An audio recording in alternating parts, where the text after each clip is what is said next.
Hey, what's up again, guys? This is Frank, House of Orange Sports Channel, coming at you. A little bit of a a mixed bag, a bittersweet afternoon here. As of course, went live, did talk some baseball on that, but I want to get a more thorough hitting into the game. We were pretty thorough on the live show, but if you weren't able to join, I'm going to record a video on that as well. Of course, Tennessee dropped the SEC championship game, 86-77 to Florida. Be live with you here in a little less than an hour. Selection Sunday. We'll go live. We're going to watch together as the brackets get unveiled to see where Tennessee ends up. I think it'll be with Houston, probably in freaking Lexington is where I'm expecting them to go along the way. But, we'll definitely see where they are there. We're going to talk some baseball here, though, as, like I said, the good news is Tennessee completed the sweep of Florida, number 7 Florida, this weekend. And Florida was up on them. Tennessee jumped out 1-0. Florida come back, got up 4-1 due to some mishaps in the outfield. That middle pitching struggled a little bit as well along the way. And then once Dylan Lloyd come in, put the lights out for them, Tennessee came back. Cannon Peebles with a big double that put him in the lead. Huge for him. Huge for him. He needed it. And then Reese Chapman with the insurance. Lloyd turned it over to Nate Snead, who had a really good weekend as well. And Tennessee moves to 20-0 on the season. If you're wondering out there, I was looking today, what's the best start ever to a college baseball season? 1977, Texas started 34-0. So Tennessee's got 14 more to tie the record, 15 to win it. Tennessee's got ETSU coming to town on Tuesday, and then they go to Alabama Thursday. It'll be a Thursday, Friday, Saturday series next weekend along the way. But really good weekend for this team, and I think a lot of things are starting to play out here. But once you get into SEC play as well, there's some of these guys, we've seen it every year, guys who look really good at non-conference play. Once they get to conference play, though, it gets real for them. And there are some questions coming out of the weekend. I don't think there's any big concerns yet, but it is some things to monitor along the way. For me, I still stand by this pitching staff will be the best of the Tony Vitello era. Liam Doyle, 4 2/3, really good on Friday night. Should have been through 5 with the win. He threw 3 strikes. I've said this every day. He threw 3 strikes on the last batter he faced that did not get called. To me, Marcus Phillips was even better than Liam Doyle. Marcus Phillips was awesome yesterday in his outing. Going 7 strikeouts, no runs, only 1 walk on the day. And then this, to me, is the right choice. This is the one I've been for all year.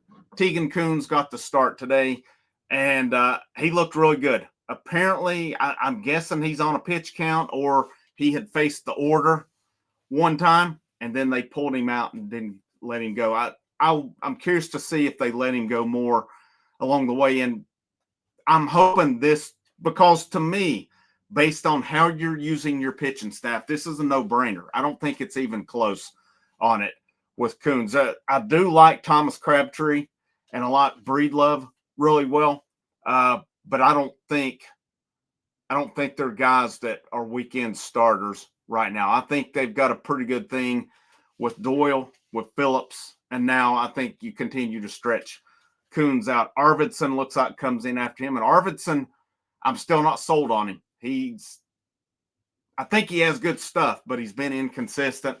And then Tanner Franklin come in. Franklin had a rough weekend. In 2 outings, he did not have a good weekend at all. But how does he bounce back? To me, it was too many fastballs right down the middle.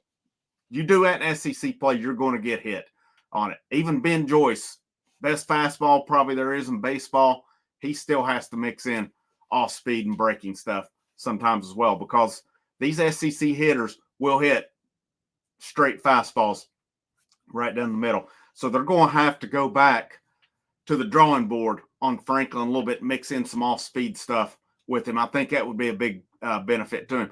That's what I liked about Nate Snead this weekend, was we mixed in a lot more off speed, a lot more breaking stuff. I thought Snead had a really good weekend as he picked up 2 saves this weekend. Really good baseball by him. Of course, Phillips was great. Lloyd today. Dylan Lloyd has been awesome this year. He went 3 innings today, 5 strikeouts, 1 hit on the day, 41 pitches. He has looked really good so far. His breaking stuff is really good. He's not going to blow you away with the fastball. He can use it strategically, but his slider, his breaking stuff is top notch. So you've got a pretty good situation right now with it. I think your segue, can Snead throw all 3 days? I don't think they would do that normally unless he just went like an inning. Kind of surprised we didn't see Ryan Combs this weekend, but I'm curious to see what Ryan Combs will do in conference play. I'm not sold on him yet. I'm more sold on Thomas Crabtree and Austin Breedlove than I am Ryan Combs. But really good pitching this weekend for Tennessee. Like I said, you had a couple blips there with Franklin. They've got to get that worked out with him. But I think he'll be fine. The encouraging thing for me with Franklin is he's not walking guys because he averaged a walk per inning last year. Now, he did have a hit by pitch today. He, Arvidsson, and Loy all hit batters today. But, that's just one getting away from you. The fact that, Franklin is not walking guys, though, he's going to be fine. It's just mixing his pitches up is where he's at. The offense, a lot of good, big, huge for Cannon Peebles to get that hit. And I thought it was really interesting that Stone Lawless got the start again today. And Stone Lawless threw out 3 runners this weekend. He did an excellent job behind the plate. They have got an excellent stable of catchers, and that does not even include, Bargo can catch, Levi Clark can catch, Chris Newstrom can catch if needed as well. The big thing I'm curious about is, though, in all 3 games, Tony Vitello pulled Levi Clark for Dalton Bargo along the way. I don't know if it was more matchups. Clark had the 1 hit yesterday, but he had 4 strikeouts over the weekend. He hit into a double play first thing today, and then Vitello pulled him. So this one bears watching along the way. Personally, I would have liked to seen him let him work his way out of it. But we'll say we saw it last year with guys who'd get in, maybe have a couple rough at bats and get pulled, and that looks to be Clark right now. So it's going to be big for him. Where is his confidence at after this weekend? I hope it's not down. His batting average is still close to 450, but this one does bear watching along the way. Through 20 games right now, to me, it's pretty clear Gavin Keelan's the best hitter on this team. What a pickup he's been. He adds so much. He can do so many things. He's leading the team in home runs right now as well. What a find, what a pickup for him. Again, Peebles, very encouraged by that. I thought Stone Lawless had a good weekend here as well. Curley had the big bases clearing double yesterday that really helped ignite that run rule. 0 for 5 today. Did get an RBI in because Jay Abernathy had gotten on. Lawless advanced. Stone Lawless got a base hit. Jay Abernathy's speed come in as he advanced first to third, and that enabled Curley grounded out, but that enabled Jay Abernathy to score on that one. Keelan was 1 for 4, did have a home run. Inslee 0 for 3 today. Fisher 0 for 3. Clark 0 for 1. They pulled him. Bargo come in 1 for 2. He had a walk as well. Reese Chapman had a big bomb in the 8th inning that give Tennessee that insurance because it came in. The tying run was at the plate for Florida in the 9th inning, but Snead pitched his way out of it. And Snead was 2 innings, 1 hit, 1 walk, 2 strikeouts, and he ended the game on a strikeout as well. Manny Marin was 0 for 3 on the day. Abernathy was 1 for 3. And then Lawless was 1 for 1. They lifted him and around the 5th inning, and Peebles ended up. Peebles had he was 1 for 2, but he had a base hit. He had a walk as well, but a huge hit for him that put Tennessee up 5-4, and they never looked back on that as well.